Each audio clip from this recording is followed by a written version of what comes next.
السلام علیکم my dear YouTuber احباب، کیسے ہیں آپ سب؟ امید کرتی ہوں خوش ہوں گے، آباد ہوں گے، دعاؤں میں یاد کرتے ہوں گے۔ تو چلیے پڑھتے ہیں عشق میں بسمل ایپیسوڈ 118 پارٹ 1۔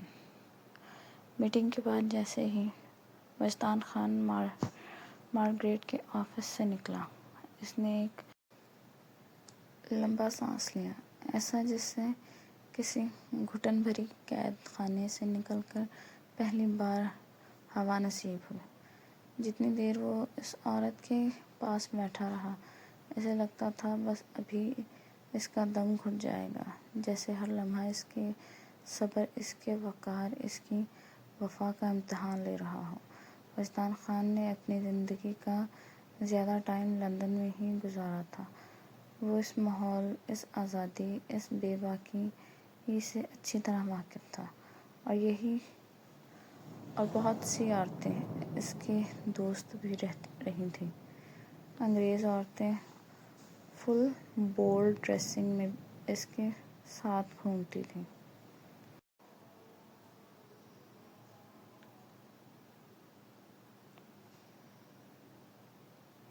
وہ سب اس کی دنیا کا حصہ تھیں، ایک عام سی حقیقت۔ اسے کبھی اتنی گھبراہٹ نہیں ہوئی تھی، کبھی دل اس طرح بے چین نہیں ہوا تھا۔ لیکن جب سے اس کی ہی وہ مہجبین اس کی زندگی میں آئی تھی، سب کچھ بدل گیا تھا۔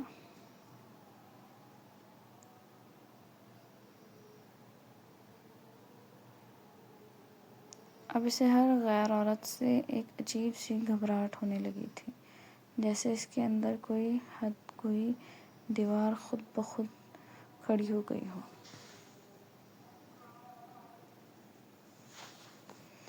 ایک حوالہ ہی وہ عورت تھی جس کی جگہ وجدان خان کی زندگی میں تھی، نہ اس سے پہلے کوئی، نہ اس کے بعد کوئی۔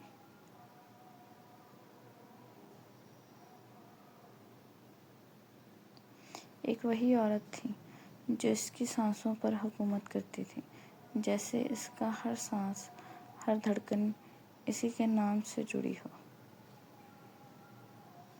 ایک وہی عورت تھی جو وجدان خان کے دل کا سکون تھی۔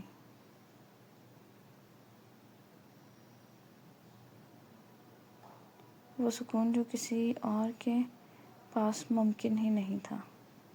حوالہ ہی وہ عورت تھی جسے دیکھ کر وجدان خان کے دل میں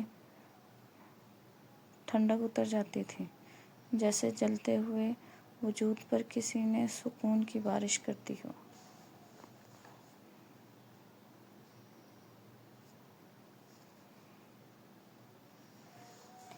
ایک حوالہ ہی وہ عورت تھی جسے دیکھ کر وجدان خان کی آنکھوں میں روشنی بھر جاتی تھی، وہ روشنی جو باقی دنیا کے لیے کبھی نہیں تھی۔ ایک حوالہ ہی وہ عورت تھی جس کی طلب وجدان خان کو ہمیشہ رہتی تھی۔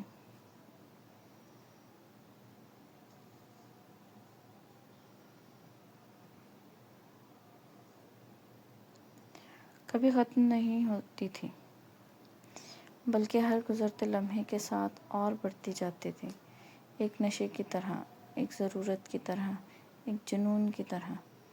اس کو اپنا کر بھی وہ اس کے ہجر میں جلتا تھا۔ یہ کیسا عشق تھا کہ غربت میں بھی تڑپ اور دوری بھی آگ۔ وہ تھوڑی دور ہوتی تو وجدان کی سانسیں بھاری ہونے لگتی تھیں، جیسے اس کا وجود ادھورا ہو گیا ہو۔ مارگریٹ انتہائی خوبصورت عورت تھی۔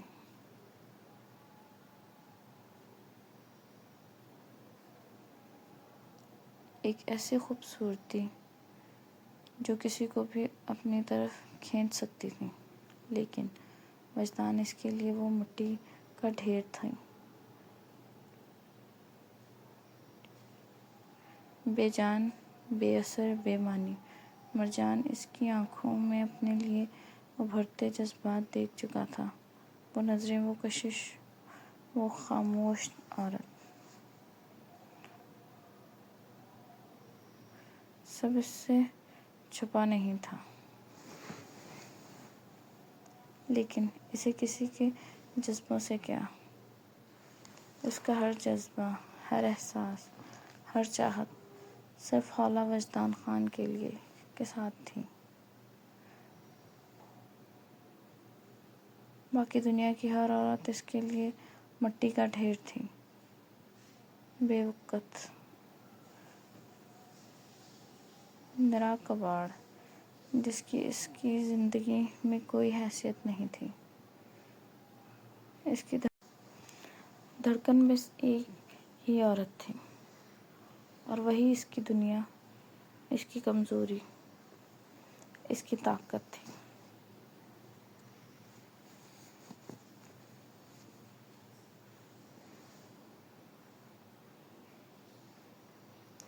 اور اب وہ جلد سے جلد اس کے پاس پہنچ جانا چاہتا تھا، جیسے ہر لمحہ اس سے دوری اس کے وجود کو اندر سے کھا رہی ہو۔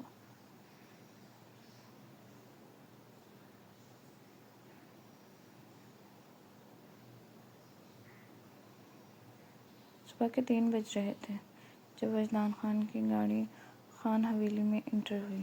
پوری حویلی اندھیرے میں ڈوبی ہوئی تھی، جیسے ہر چیز سو چکی ہو، جیسے وقت بھی تھم گیا ہو۔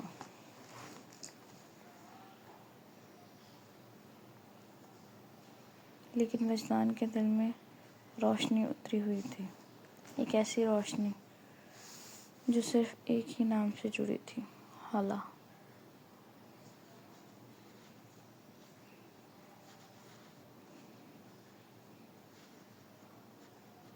ایک ہفتے کی دوری نے اسے پاگل کر دیا تھا۔ یہ دوری صرف وقت نہیں تھی، یہ ایک جلتی ہوئی تڑپ تھی جو اسے اندر سے کھا رہی تھی۔ جلد اپنی بیوی کو سینے سے لگانے کے لیے وہ جلدی سے اپنے کمرے کی طرف بڑھ گیا۔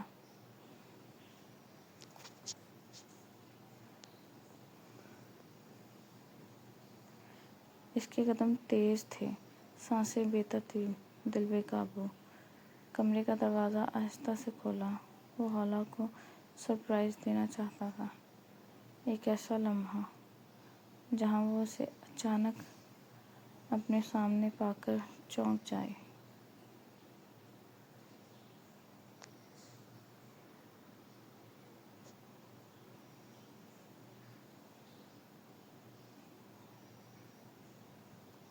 لیکن جیسے ہی وہ آہستہ سے اندر داخل ہوا تو کمرہ خالی تھا۔ ایک لمحے کو جیسے اس کے اندر سب کچھ رک گیا ہو۔ وہ جلدی سے باتھ روم کی طرف گیا تو باتھ روم کا دروازہ بھی کھلا تھا، خالی، خاموش، بے جان۔ وہ مسکراتے ہوئے ڈریسنگ روم کی طرف گیا۔ میڈم رات کے اس پہر کیا چینج کر رہی ہیں؟ چلو ذرا دیکھتے ہیں۔ اس کی مسکراہٹ میں اب بھی امید تھی، ایک میٹھی سی بےتابی۔ وہ آہستہ سے ڈریسنگ روم میں داخل ہوا، لیکن وہ بھی خالی۔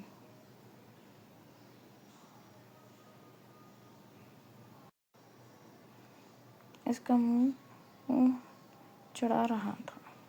وجدان خان کا چہرہ تن گیا۔ ایک لمحے میں ماتھے پر شکنوں کا جال بچھ گیا۔ دل کی روشنی جیسے اچانک مدھم پڑ گئی تھی۔ کہاں تھی وہ؟ یہ سوال اب صرف سوچ نہیں رہا تھا۔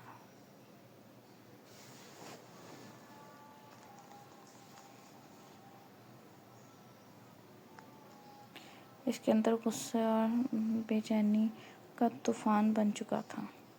وجدان کمرے سے نکلتا کچن کی طرف گیا، جہاں لائٹ جل رہی تھی۔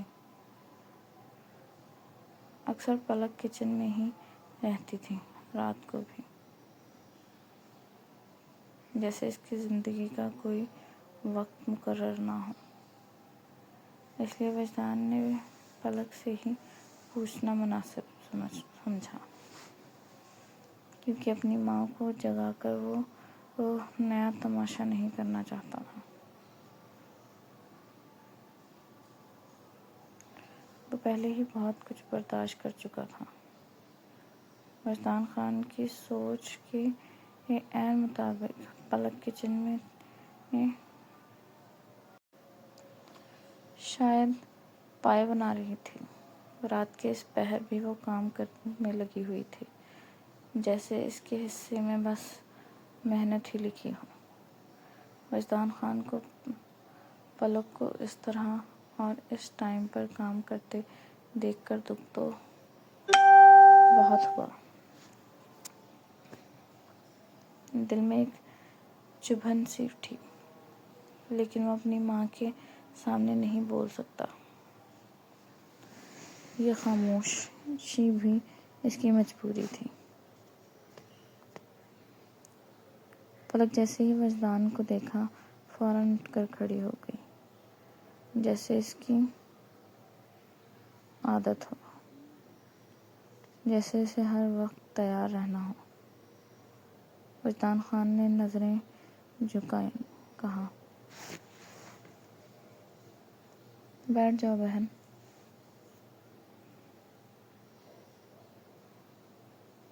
اور اتنی رات کو کیوں کھانا بنا رہی ہو؟ پلک نے ایک نظر وجدان کو دیکھا۔ وہ نظر سوال نہیں تھی، شکایت بھی نہیں، بس ایک خاموش حقیقت تھی۔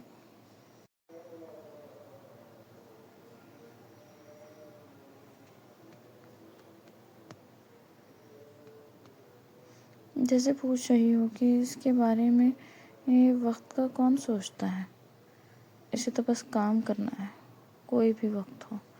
وجدان خان نے شرمندگی سے پھر نظریں چرائیں۔ وہ جواب جانتا تھا، مگر کچھ بدل نہیں سکتا تھا۔ وہ مجھے پوچھنا تھا، حولا کہاں ہے؟ جو پھر پلک نے بتایا۔ وجدان کے تن بدن میں آگ لگ گئی اور جیسے پلک نے کہا، لالا وہ مری والے گھر گئی ہے، خالہ کے پاس۔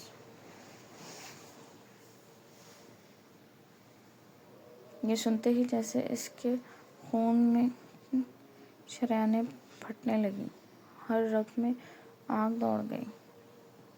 یہ عورت ہمیشہ ایسا کرتی ہے۔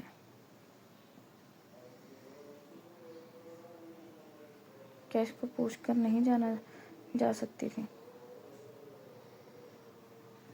وجدان نے خون کے گھونٹ پیے، اپنے غصے کو دبا کر بولا، کب گئی ہے؟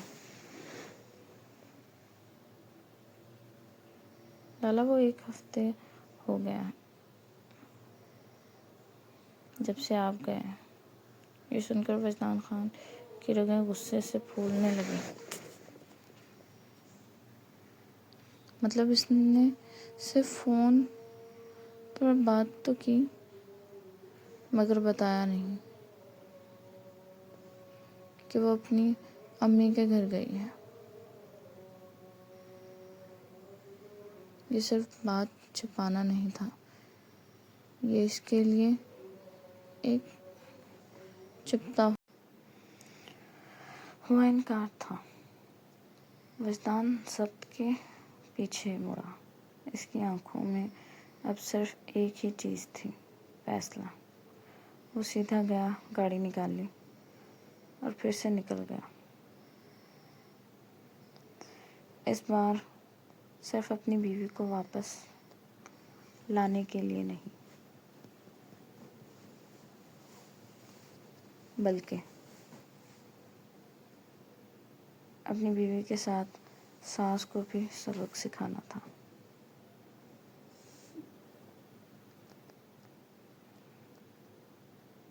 جاری ہے۔ کہانی پسند آئے تو پلیز چینل سبسکرائب کریں۔ شکریہ۔ اللہ حافظ۔